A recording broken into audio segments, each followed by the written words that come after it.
할렐루야. 오늘도 새날을 주신 하나님을 찬양합니다. 이 시간 말씀을 나누는 때에 성령님께서 우리와 함께 해주셔서 이 말씀이 이해되고 깨달아지고 믿어지게 해주시는 성령의 역사가 함께 하시기를 주님의 이름으로 축원합니다. 오늘 우리에게 주시는 하나님 말씀은요, 욥기 32장 말씀인데 그 중에 18절 한 절만 봉독해 드립니다. 하나님의 말씀을 경청하시기 바랍니다. 내 속에는 말이 가득하니 내 영이 나를 압박함이니라.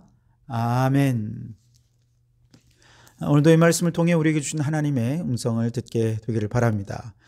지금까지 우리가 욥기를 살피면서 욥과 그의 세 친구 엘리바스와 또 빌닷과 소발, 이 세 친구와 함께 논쟁하는 내용이 주를 이루었죠. 그리고 이제 지난 시간에는 이제 더 이상 친구들의 논쟁이 끝이 나고 욥도 하나님께 고소장을 써서 하나님 제발 내가 왜 이런 고난을 당해야 되는지 좀 나에게 좀 말씀 좀 해 주십시오. 간절한 마음으로 하나님께 호소하는 내용을 끝으로 욥의 얘기도 이제 그치게 됩니다. 그리고 이제 여기 32장부터 37장까지 꽤 긴 장에는 새로운 친구 한 사람이 등장하는데요. 그 이름은 엘리후라는 사람입니다. 엘리후는 욥이나 또 혹은 그의 친구보다 나이가 적은 편이었던 것 같아요. 엘리후는 욥의 세 친구와의 대화를 옆에서 인내하는 마음으로 계속해서 잘 듣고 있었습니다. 선배들이 그처럼 광범위하고 또 박학다식하게 얘기하는 것들을 다 듣고 있다가 욥의 말이나 그리고 그의 세 친구의 말이 끝나서 다시 얘기가 계속되지 않는 틈을 타서 꽤 조심스럽게 이야기를 꺼냅니다. 자, 오늘 말씀 앞부분에 이제 4절, 5절 말씀을 보시면 엘리후는 그들의 나이가 자기보다 여러 해 위이므로 욥에게 말하기를 참고 있다가 세 사람의 입에 대답이 없음을 보고 화를 내니라 그랬습니다. 지금까지 그는 나이가 어려서 참고 있었지만 그러나 그 속에서 끊임없이 성령님께서 그에게 말하도록 감동하시고 깨달음을 주셔요. 그래서 더 이상 말을 참고 있을 수가 없어서 이런 얘기를 한다고 얘기를 꺼냅니다. 8절로 10절까지 보시면 그러나 사람의 속에는 영이 있고 전능자의 숨결이 사람에게 깨달음을 주시나니 어른이라고 지혜롭거나 노인이라고 정의를 깨닫는 것이 아니니라. 그러므로 내가 말하노니 내 말을 들으라. 나도 내 의견을 말하리라 그랬습니다. 그는 사건의 경과를 모두 주의 깊게 관찰을 했고 다른 사람들이 하는 말에 귀를 기울여 잘 들었기 때문에 이 일에 대해 옳고 그름의 판단이 마음에 어느 정도 형성이 되었습니다. 그러면서도 지금까지 어른들의 지혜를 경청하면서 자기 의견을 발표하기를 주저해 왔었지요. 이런 걸 보면 엘리후라는 사람은요, 꽤 겸손한 성격을 가진 사람이었던 것 같습니다. 게다가 침착한 성격의 소유자로서 좌우를 살필 줄 아는 참 지혜로운 사람이 아니었나 이렇게 생각해 볼 수 있겠습니다. 자, 그러다가 욥의 말에 연륜이 있는 선배들이 아무도 대답하지 못하는 것을 안타깝게 여겨 하나님의 영이 그의 입에 그의 말을 가득하게 주셔서 막 압박을 하시니까 어쩔 수 없이 그가 이제 일어나 말하게 된다는 것이죠. 오늘 18절 말씀부터 20절까지 보시면 내 속에는 말이 가득하니 내 영이 나를 압박함이니라. 보라 내 배는 봉한 포도주 통 같고 터지게 된 새 가죽 부대 같구나. 내가 말을 하여야 시원할 것이라. 내 입을 열어 대답하리라. 그렇게 얘기합니다.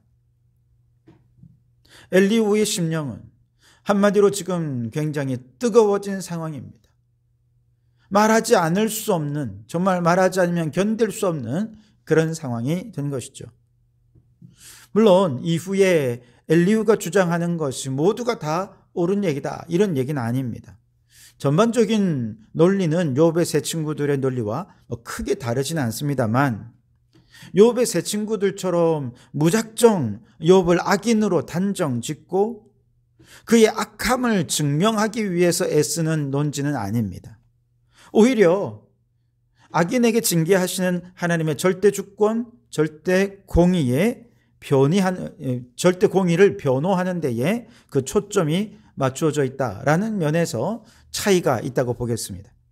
그는 욥의 세 친구들이 무작정 욥을 비난하고 정죄하는 것도 책망하지만 반면에 욥이 하나님 앞에서 지나치게 자신의 의를 주장하는 것도 과도하다라고 책망하면서 양쪽을 다 아우르려고 균형 잡힌 시각을 보이려고 노력하는 모습을 보게 됩니다. 자, 그런데 이러한 앞으로의 그러한 주장들은요, 그 마음속에 하나님의 영이 그를 압박하고 그 가슴을 뜨겁게 했기 때문에 그가 이렇게 말하는 것이다 라고 주장하고 있는 것이죠. 마치 포도주가 새 포도주통 안에 부글부글 끓으며 발효하다가 더 이상 견딜 수 없어서 빵빵하던 그 포도주통이 그만 터져버리는 것처럼 아주 시원하게 할 말하고 내게 성령께서 주시는 말씀을 쏟아내겠노라, 그렇게 말하고 있는 것이죠. 그런데요, 이러한 엘리후의 이야기를 들으면 예레미야 선지자가 생각이 납니다. 예레미야 선지자도 예레미야 20장 9절 말씀에 이렇게 말합니다. 내가 다시는 여호와를 선포하지 아니하며 그 이름으로 말하지 아니하리라 하면 나의 중심이 불붙는 것 같아서 골수에 사무치니 답답하여 견딜 수 없나이다, 그랬습니다. 당시 상황은 이랬습니다. 하나님만 섬겨야 할 이스라엘 민족이 하나님을 섬기지 않고 우상을 섬기며 그들의 마음이 점점 완악해져 갈 때 아무리 하나님께로 돌아오라고 외쳐도 그들이 듣지 않는 것입니다. 그 결과 하나님께서는 바벨론을 통해 유다를 멸망시키려는 계획을 가지고 계셨죠. 하나님께서는 예레미야 선지자에게 이 백성들이 바벨론에 맞서지 말라고, 그러다 많은 희생이 날 수 있으니 차라리 항복하고 투항할 것을 외치도록 명령하셨습니다. 하지만 과격한 민족주의자들은 아니 바벨론이 하고 있으면 나라를 지키기 위해 죽기까지 싸워야지, 싸워보지도 않고 항복부터 하라니 그게 어떻게 하나님의 말씀일 수 있겠느냐, 그러면서 예레미야의 말을 들으려고 하지 않는 것입니다. 그래서 예레미야 선지자가 하나님의 말씀을 따라 이제 그들 백성들에게 이 유다의 멸망을 선포하고 바벨론에 항복하라고 선포하면 사람들이 예레미야를 조롱하고 모욕을 주고 그리고 더 이상 외치지 못하도록 입을 막고 감옥에 가두고 때리고 고문한 것입니다. 그래서 예레미야가 혼자 생각하기를 내가 다시는 여호와를 선포하지 아니하리라, 내가 다시는 하나님의 이름으로 말하지 아니하리라 다짐하지만 또 하나님의 영이 그 가운데 계속해서 그를 압박하니까 가슴이 뜨거워져서 하나님 말씀을 전하지 않을 수가 없게 되는 것이죠. 그래서 그 중심이 불붙는 것 같아서 뜨거워서 골수에 사무치니 답답하여 견딜 수 없어서 어쩔 수 없이 욕먹을 줄 알지만, 조롱당할 줄 알지만 하나님 말씀을 외칠 수밖에 없노라 고백한 것이지요. 여러분, 우리의 신앙생활이 생명력 있는 신앙생활이 되려는 핵심에 하나님의 영의 압박이 필요하다는 것이죠.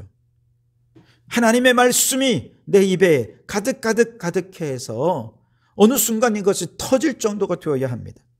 그렇게 우리의 가슴이 성령으로 뜨거워지고 우리의 입에 하나님의 말씀이 가득 채워져야 복음의 역사가 나타나고 부흥의 역사가 역동적으로 나타날 수 있는 것입니다.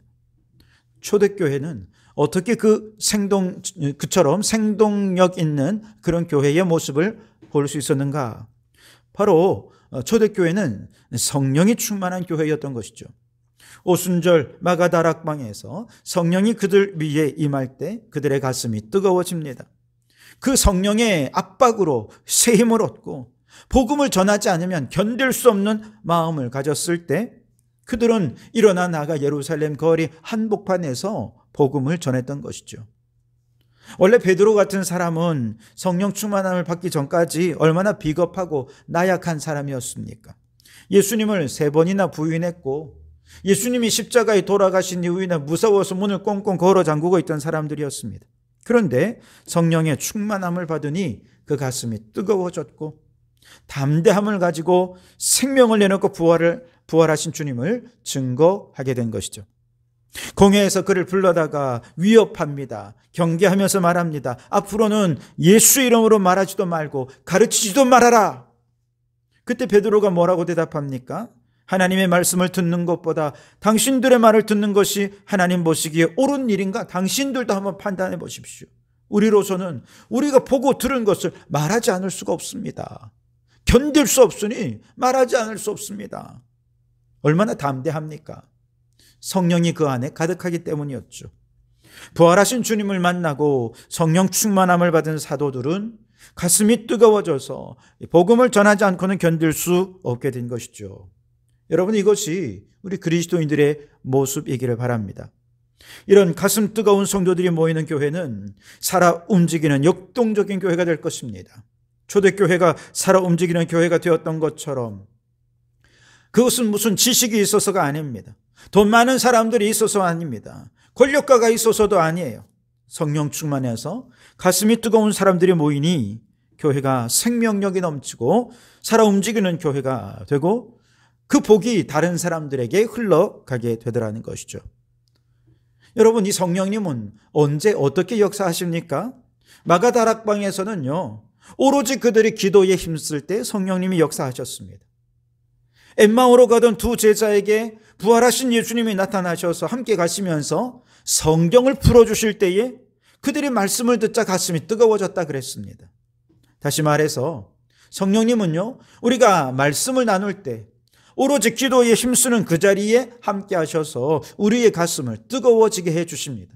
그러니 여러분, 말씀 충만한 교회가 되기 바랍니다. 뜨겁게 기도하는 교회가 되길 바랍니다. 말씀과 기도의 자리에 성령님이 역사하셔서 성령으로 뜨거워지는 우리 교회가 되기를 바랍니다. 그리고 이렇게 성령으로 뜨거워지면 그 다음에 우리는 주를 위해 봉사하게 됩니다. 로마서 12장 11절에 부지런하여 게으르지 말고 열심을 품고 주를 섬기라. 뜨거운 마음으로 주를 섬기라는 것이죠. 뜨거운 마음으로 해야 그 일에 섭섭함도 없고 짜증도 없고 혹은 낙심됨도 없어요. 오히려 뜨거운 마음으로 주를 위해 봉사하면요, 주를 위해 헌신할수록 우리의 가슴이 더 감사가 넘치게 됩니다. 뿐만 아니라 하나님의 말씀과 기도로 가슴이 뜨거워진 성도들은 서로 뜨겁게 사랑하게 돼요. 베드로전서 1장 22절에 너희가 진리를 순종함으로 너희 영혼을 깨끗하게 하여 거짓이 없이 형제를 사랑하게 이르렀으니 마음으로 뜨겁게 서로 사랑하라 말씀하셨습니다.